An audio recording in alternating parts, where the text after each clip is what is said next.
I am happy to introduce Claudia, Chung, Sanii, VFX Supervisor on Disney and Pixar's Elio. Please welcome her.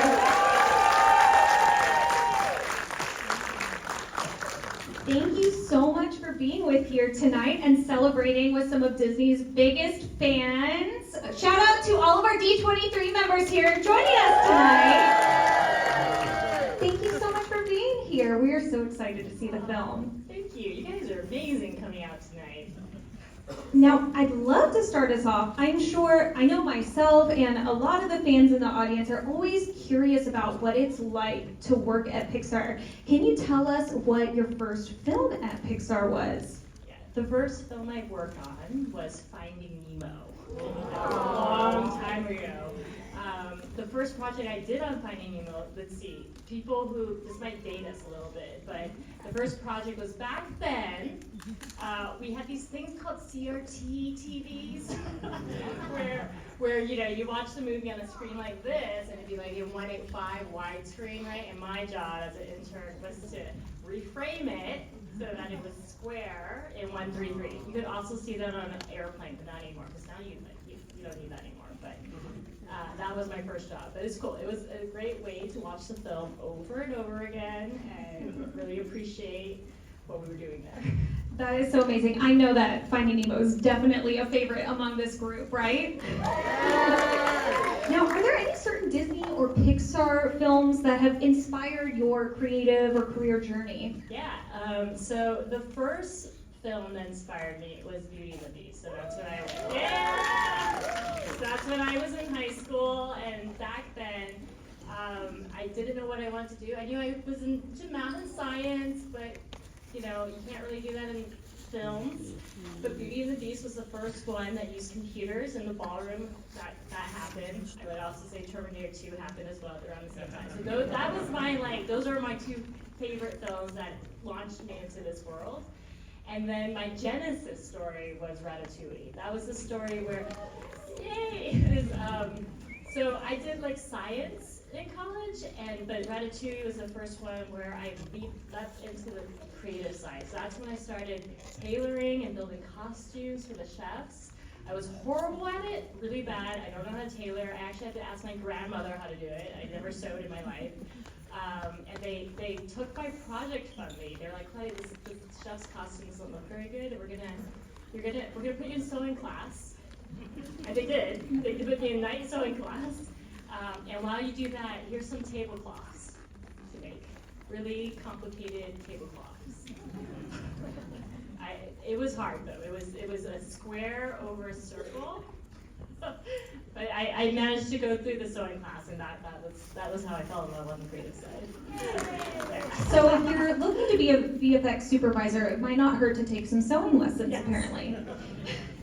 Now, can you share, I want to hear about this film we're about to see, Elio. What were some of the visual inspirations and reference that you used while working on this film? Yeah, so when we were thinking about the universe, we really wanted to build a space we've never seen before. A lot of sci-fis out there are dark or scary, and we wanted something that it would make sense that Elio would be amazed at what he arrived at. So we looked a lot at microorganisms and deep sea creatures. We wanted things that you would never see as a human, but things that also feel relatable or recognizable so that you're not completely thrown off. We also looked at the ISS reference for things where there's 0G. That's important. We really wanted this idea if you went to space, wouldn't you want to fly in a 0G? What does water look like without gravity? So we wanted to think about all that stuff. And we did a lot of research on search for extraterrestrial life. We talked to Dr. Jill Tarter. I don't know, does anyone know who Dr. Jill Tarter is? She was the inspiration for Jodie Foster's character in Contact, and so that's pretty cool. That is so awesome. And we are going to see Communiverse, a new place in this film.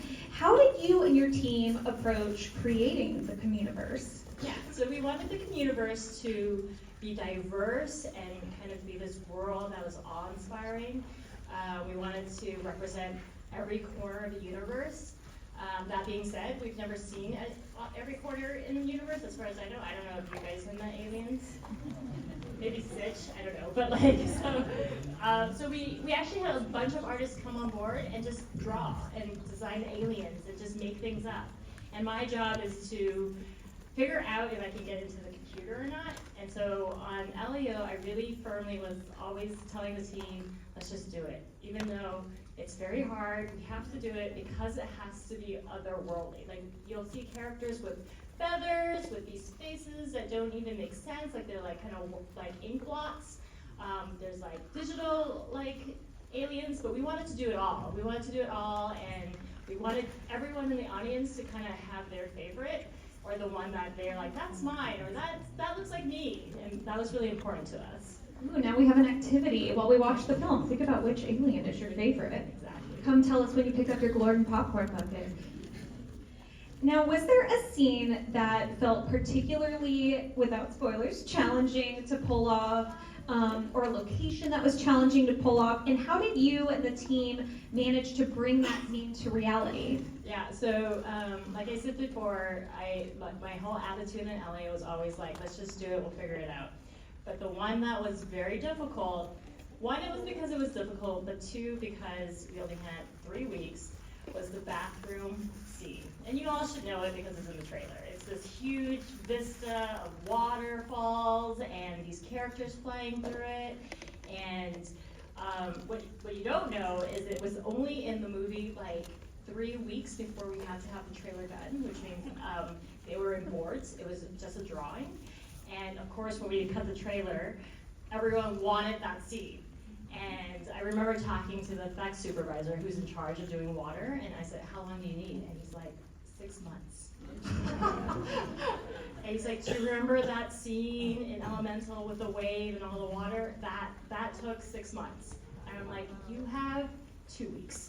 So that was pretty exciting for us. That is incredible. Well, now we have a newfound appreciation for that scene. That is an amazing story. How did you decide what kind of visual effects to implement in Elio? Yeah, so I think we're at a place in CG and computer animation where anything's possible. When I was on Finding Nemo, we didn't know how to do water. When Elemental, we didn't know how to make characters out of fire.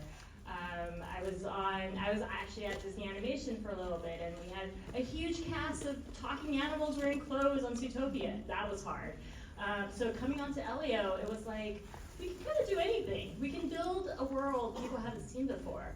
And that's what we wanted to do. We can change physics, we can change the way light bends and how you see it, we can change the way a character moves, how a cape might behave, and so it's just embracing all of that. So when you see Elio in the universe, like, you want to be there as well, you want to experience that. And what scene or moment made you and the team go as you were working on it, oh my gosh, this is amazing? Yeah, that's an easy one. So there's this character behind me, Gordon. We already love him, by the way. Yeah, so when we first saw designs for him, we weren't quite sure if it was going to work. He is based off a tardigrade. How many of you guys know what a tardigrade is?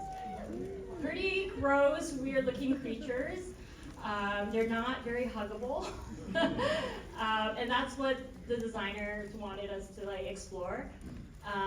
They also were saying to us, well, maybe he doesn't have eyes. And we're like, that's not cute. Like, in animation, it's all about the eyes, and that's where you emote. And so there's this one test after many design iterations where this animator, Ben Rush, showed Gordon dancing, and he was jiggling, and he was bouncing. At that time, because it was probably like 2 or 3 years ago, Jiggle Jiggle was very popular. So we cut it to that song, and it was amazing. It was like, that's Gordon, and everyone's gonna fall in love with him. It was beautiful. I can picture that song with this character. That's amazing. Yeah. Oh, I love that. And I have one more question. Are you excited to get to watch Elio again with our D23 members? I'm so excited. Awesome. Let's give one more big hand for Claudia, Chung, Sanii, VFX Supervisor on Disney and Pixar's Elio. Thank you so much, everyone. Thank you so much for joining us. Enjoy the movie. Yes, thank you. All my gosh, well that was so amazing to hear about everything. We really appreciate it. And just a quick reminder before we get started, just one more time want to mention, you can get your Glorden popcorn buckets, maybe make a TikTok with him to the Jiggle Jiggle song afterwards. As you exit the theater, it's going to be right across from Theater 15. You'll see it as you exit on the lower level. And since this is an early screening, we just ask no photos or videos, and please keep your phones tucked away until the end of the credits. Please keep them tucked away till the end of the credits. But with that, we are ready to get started. Who's excited to see Disney and Pixar's Elio?